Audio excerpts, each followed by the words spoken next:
छत्रपती शिवाजी महाराज केवळ महाराष्ट्राचेच नव्हे तर समस्त हिंदुस्थानचे आराध्य दैवत आहेत. महाराजांचे आदर्श आणि प्रेरणादायी जीवनचरित्र आज आपल्या सर्वांसाठी यशस्वी जीवन जगण्याचा मूलमंत्र आहे. शिवचरित्रातून आज आपल्याला आदर्श जीवन जगण्याची अनेक जीवनमूल्ये शिकायला मिळतात.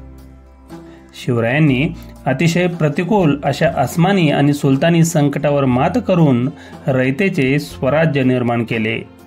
हे स्वराज्य कार्य करताना त्यांच्यावर अनेक संकटांची मालिका सुरू झाली, पण महाराज डगमगले नाहीत.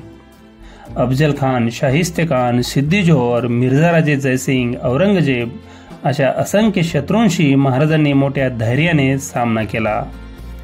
म्हणजेच ज्यांच्या जन्माचे स्वागतच भयंकर अशा दुष्काळाने झाले आणि ज्यांना अतिशय मातब्बर शत्रूंशी मुकाबला करावा लागला, असे निडर शिवाजी महाराज संकट समयी कधीच खचणारे नव्हते, तर शौर्याने लढणारे राजे होते.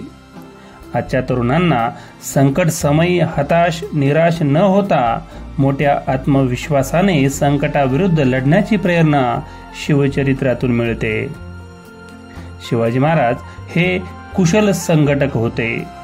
माँसाहेब जिजाऊ आणि शहाजी महाराजांच्या मार्गदर्शनाखाली त्यांनी पुण्यातील मावळ भागामध्ये मावळ्यांचे संघटन घडवून गडकिल्ल्याच्या साथीने स्वराज्याचा पाया घातला.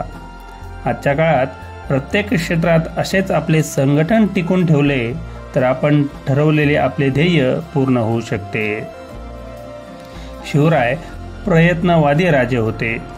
एकदा अपयश आले तरी ते कधीच खचून जात नव्हते. शिवचरित्रातून हाच प्रयत्नवाद आपण शिकला पाहिजे. शिवाजी महाराज निर्व्यसनी होते, त्यामुळेच ते यशस्वीपणे स्वराज्य कार्य करू शकले. व्यसनाधीन लोक कधीच इतिहास घडवू शकत नाही. शिवरायांच्या जीवनचरित्रातून तरुणांनी निर्व्यसनीपणा शिकणे आवश्यक आहे. शिवराय चारित्र्य संपन्न राजे होते. शत्रूंच्या स्त्रियांचा देखील त्यांनी आपल्या माता भगिनीप्रमाणे सन्मान केला. रांजेगावच्या गुजर पाटलाने महिलेशी बदअमल केला म्हणून त्याचा चौरंगा करण्याची शिक्षा देऊन स्वराज्यात स्त्रियांच्या सुरक्षिततेची हमी दिली. आजच्या काळात महिलांवर अन्याय अत्याचार करणाऱ्या नराधमांना अशाच शिवनीतीची आवश्यकता आहे. शिवाजी महाराज समतावादी आणि धर्मनिरपेक्ष राजे होते. त्यामुळेच हिंदू, मुस्लिम आणि 18 पगड जातीतील एकनिष्ठ मावळ्यांनी आपल्या प्राणाची बाजी लावून स्वराज्यासाठी कार्य केले. आजच्या धार्मिक ध्रुवीकरणाच्या काळात शिवरायांना अभिप्रेत असलेल्या समतेची आणि धर्मनिरपेक्षतेची अंमलबजावणी होणे अत्यंत गरजेचे आहे. शिवराय रयतेचे राजे होते. येथे गोरगरीब, शेतकरी, कष्टकरी समाजाच्या हिताची विशेष काळजी घेतली जाई. शेतकऱ्यांच्या भाजीच्या देठालाही हात लावू नका अशा सक्त सूचना महाराजांनी आपल्या अधिकाऱ्यांना दिल्या होत्या. शेतकऱ्यांना औतफाटा, बैलजोडी, बी बियाणांचा पुरवठा करून अधिकाधिक जमीन लागवडीखाली आणण्यासाठी प्रोत्साहन देण्यात आले होते. आजच्या काळात शेतकऱ्यांच्या आत्महत्या रोखायच्या असतील तर शिवरायांच्या अशा जनताभिमुख कृषी धोरणाचा अवलंब करावा लागेल. शिवराय मानवतावादी राजे होते. लढाईत शत्रूच्या मृत्यूनंतर त्याच्या मुलांना जीवनदान देणारे आपले राज्य महान होते. अफजल खानाचे पारिपत्य केल्यानंतर महाराजांनी त्याच्या मुलांना जीवनदान तर दिलेच, पण त्यासोबतच प्रतापगडाच्या पायथ्याला खानाची कबरही बांधली. शिवचरित्रातून हाच उदात्त मानवतावाद शिकता येतो. प्रत्येक वेळेस चढाईच करावी असे नव्हे, तर काही वेळेस माघार घेण्यातही शहाणपण असते, हे शिवचरित्रातून शिकता येते. मिर्झाराजे जयसिंगांच्या आक्रमणावेळी रयतेच्या सुरक्षिततेसाठी महाराजांनी मोगलांना 23 गडकिल्ले देऊन तात्पुरती माघार घेतली. पण आग्र्याहून परत आल्यावर गरुड झेप घेऊन अवघ्या 2च वर्षात मोगलांकडून सर्व गडकिल्ले आणि भूप्रदेश परत जिंकून घेतला. हाच संयमीपणा शिवरायांकडून शिकता येतो. शिवराय अतिशय स्वाभिमानी आणि मराठी अस्मितेचे पालन करणारे राजे होते. आग्र्याला औरंगजेबाच्या भेटीला गेल्यावर तेथे दरबारात साक्षात मृत्यूसमोर दिसत असतानाही त्यांनी स्वाभिमानी करारी मराठीबाणा दाखवून मोगल सत्तेला प्रचंड मोठा हादरा दिला. आयुष्यात अशाच स्वाभिमानाने ताटमानाने जगायला शिवचरित्र शिकवते. शिवाजी महाराज आपल्या सर्व मोहिमांचे अचूक नियोजन करूनच त्याची अंमलबजावणी करत असत. त्यामुळे त्यांच्या कोणत्याही मोहिमा अपयशी ठरल्या नाहीत. आज आपण शिकत असताना किंवा नोकरी व्यवसाय करत असताना असेच काटेकोर नियोजन केले तर तुम्हाला यशस्वी होण्यापासून कोणीही रोखू शकत नाही. शिवाजी महाराज 17व्या शतकातले जलतज्ञ राजे होते.